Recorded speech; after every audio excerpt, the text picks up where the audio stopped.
La vicenda si svolge ai giorni nostri, in un paesino qualsiasi della campagna veneta. Nella sala d'aspetto del medico di base arriva un vedovo, leghista convinto, che abita con la sorella e la figlia ormai adulta. Si è messo in testa di trovar moglie e per questo vuol cominciare a curare il proprio aspetto un po' trasandato, facendosi fare qualche ritocchino di chirurgia estetica.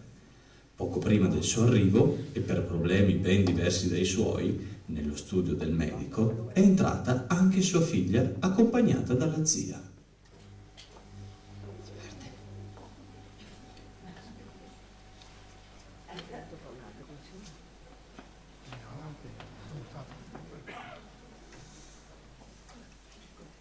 Se permesso? Prego, accomodatevi. Buongiorno, dottoressa. Buongiorno Teresa, buongiorno Libera, buongiorno. Cara Libera, sono arrivate le tue analisi, le stavo giusto controllando in questo momento. Congratulazioni. Perché? Perché stai aspettando un bambino. Oh, mamma mia, sono incinta! Esattamente, sei incinta. Che ho capito! Ecco. Sì, forza, Libera, dai. Faustino Bertinotto. Chi? Faustino Bertinotto. Il segretario del circolo comunista del paese. Proprio lui. Adesso capisco qual è il vero problema. Sì, ed è proprio un bel problema. E non so come che faremo a risolverlo. Sapevi, no? Che to pare che lei è segretario, il coordinatore delle guardie padane, non sarebbe certo sta contento di aver per genero un comunista e per giunta segretario e partito. Dottoressa Garza, buongiorno. Buongiorno, Don Pulpito, come va? Tutto bene? Prego, sia comodo. Lidia, dottoressa, al di là del fatto che mi fa sempre piacere di vederla, Maria un problemino, però la trovo imbarazzante a parlarne con la signora. Su via Don Pulpito, lei in questo studio non deve vedere una signora, ma un medico, una persona a cui si può confidare i propri problemi di salute, anche se a volte possono essere imbarazzanti. Avanti, Don Pulpito, non abbia remore. Ecco, dottoressa, se più di una settimana che non mi funziona. Dottoressa Garza, buongiorno. Oh, dottore, prego, sia comodo. Anche lei qui. Ma cosa succede oggi che tutta la famiglia Calderobossi viene in ambulatorio? Quando niente e quando troppo. Questo a dire tutta la famiglia Calderobossi. Ah, niente, nulla di importante. Cose di donne. Ah, capisco. Allora, caro Robertone, come posso esserle utile? Ecco, vedi la dottoressa, da quando che è morta mia moglie, 12 anni fa, ma riguardo al suo ricordo, e per me Fio è ancora piccola, amico, sarà su come un riccio. E sì.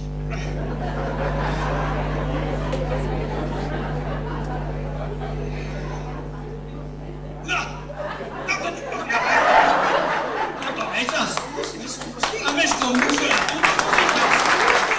Cara Remigia, entri pure, come va? Tutto bene? Sì, abbastanza. Prego, sia comodi. E allora, a cosa devo il piacere della sua visita? Ecco, vedi, a me sarebbe venuto per due motivi. Prego, mi dica. Il primo è che sono preoccupata se è il signor parroco. Non si deve preoccupare, Remigia. È stato qui un paio d'ore fa e io ho prescritto delle pillole che dovrebbero risolvere tutti i suoi problemi.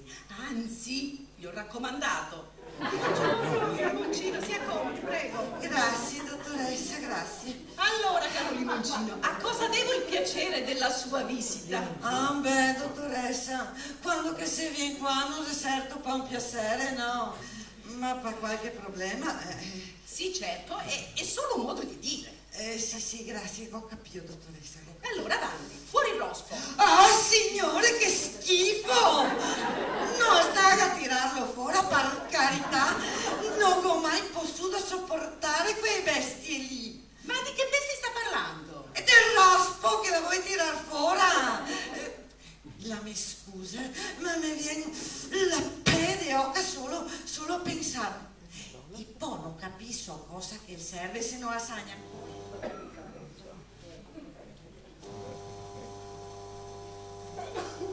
Zia! Vengo un attimo. Prego, Don Pulpito. E se comoda. Cosa fa qua così de buon'ora? È stato zia Teresa a mandarmi a chiamare. Qualcosa più urgente. Ma Don Pulpito, come mai che lo vedo così agitato? Ma io sento cosa c'è Viagra. L'avevo tolto perché avevo da tante colpe e per poco andavo da tutta l'altra parte. Dare dove, Don Pulpito?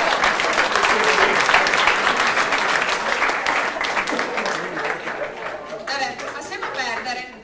Se lei viene qua a zia Teresa, la sei lì. Tutto bene? Beh sì, e piuttosto cosa che succede? E perché? Come perché apparemo domani a sigari in sta maniera? E guarda solo! Hanno messo ancora cavà i tappi.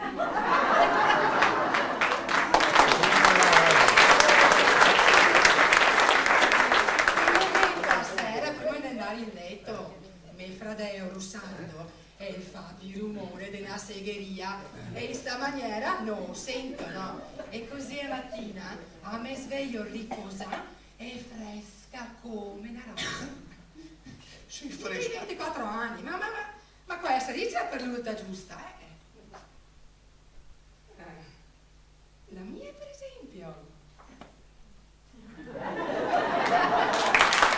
Come va stamattina? Ti vedo allegro. Ah, sono proprio contento, ciò.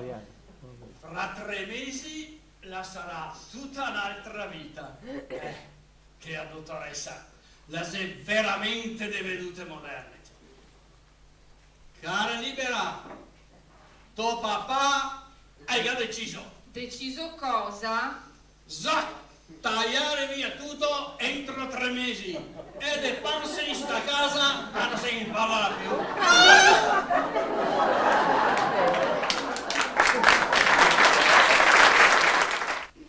Proprio ieri, e so che anche a voi altre dosi da in ambulatorio. Ah, se per quello che sono stanca ieri dalla dottoressa. Sì. Ma non abbiamo mica parlato di robe da tagliare. Cosa che c'entri da dire adesso? Già, minchia c'entra sempre. E se no che c'entra, a me faccio centrare.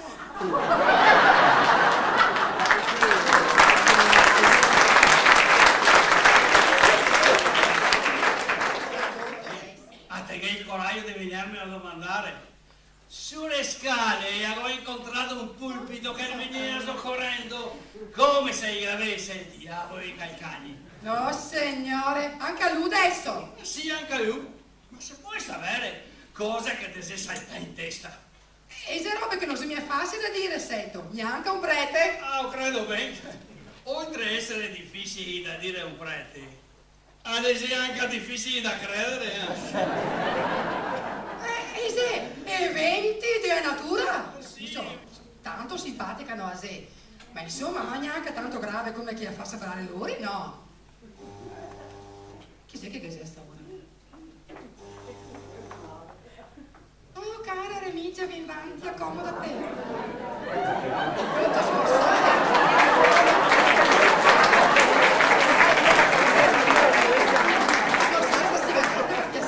Oh sì, scusa.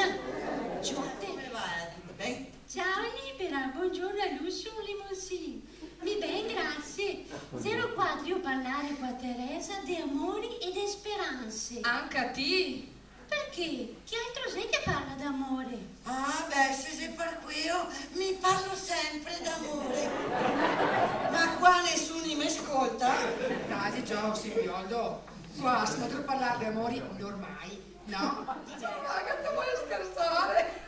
Mai sta così serio.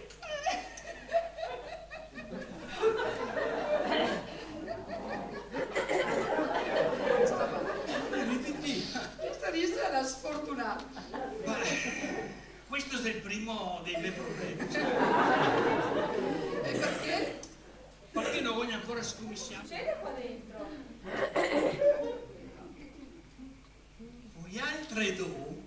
avevi deciso di farmi venire un infarto. Che gatto ti detto qualcosa? No, qualcosa, tutto. Oh cielo! E adesso cosa succederà? Adesso, te lo faccio vedere mi cosa che succede. Fermere, per carità. Libera e Faustin se vuoi ben.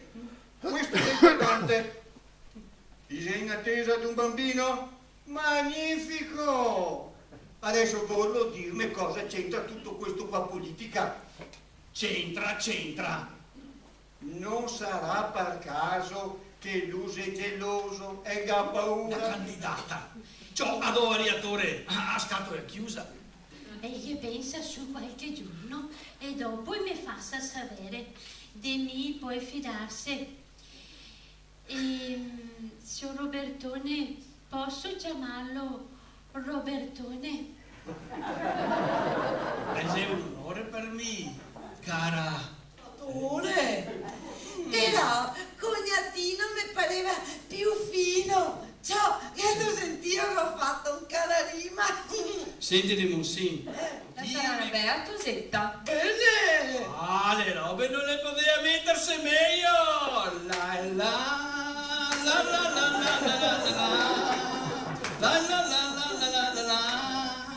Ma cosa ha voluto dire? Niente. Robe da donne. Come sarei a dire robe da donna? Cielino. Arne.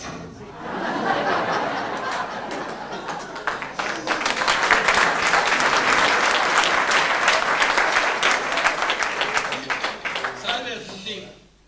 Vedo che siete tutti qua. State pure comodi perché adesso discuteremo sul da farsi. Oh, non sarà facile, ma non darà via nessun di qua finché non avremo trovato una soluzione che vada bene per tutti. E adesso per cosa piangi tu? Ma c'era la mia ultima speranza, io ho paura che mi sia scappato. Non capisci la pace e l'armonia in famiglia. Non sai chi parla proprio? Aiuto Teresa, le ciliegine. Aiuto.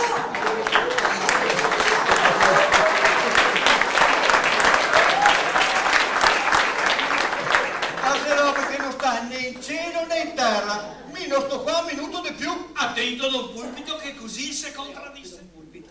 Ho ritrovato un nuovo purgante che fa miracoli. Ma mi riferivo ai miracoli della prima medicina.